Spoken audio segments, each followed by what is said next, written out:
أعوذ بالله من الشيطان الرجيم. بسم الله الرحمن الرحيم، وصلى الله على النبي الكريم سيدنا محمد صلى الله عليه وسلم وعلى آله وأصحابه وذريته ومن تبع بإحسانه إلى يوم الدين. السلام عليكم ورحمة الله. بندرا بسهلا بمسيبة تدب بندرا ميدن جلب en garti humnude aadi mo gadodirɗen e julɓe ɓe so korka ari eɗen kala ko fati nafilaji lewru korka ndu ko nafilaji jiɗaɗi tan noon wona alay saago tan ma mbaɗa ala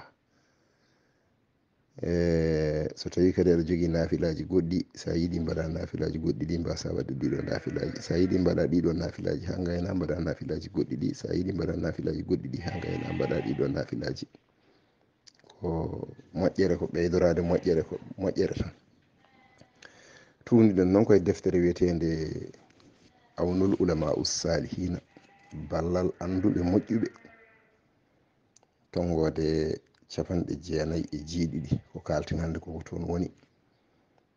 Jofde jamma jiiɗiɗi ene ñalli 6 ha hiiri ene jofi jiiɗiɗi.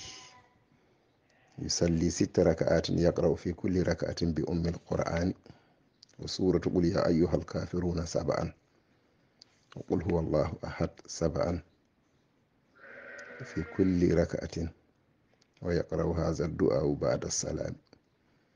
اللهم أعني على صيامه وقيامه وجنبني فيه من هفواته وآثامه وارزقني ذكرك وشكرك بدوام هدايتك يا هادي المؤمنين. اللهم صل على رسول الله. darɗe 6 juulete, darɗe ɗiɗi fof salmine, darnde fof aɗa janga fatiha lawol gotol, qul ya ayyuhal kafiruna laabi jeeɗiɗi, qul huwa allahu ahad laabi jeeɗiɗi. sa gayni janga oɗo duwaw mo kalɗen ɗo o.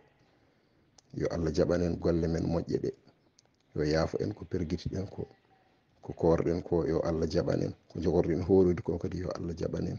yo Allah hokken tawede kadi korkaji kewɗi, yo jaɓanen ɓennuɗi e paaɗi ardi ɗum fof. Allahumma salli ala rasulullahi. musidɗo mon Ibrahima Saydou Kane on jarama.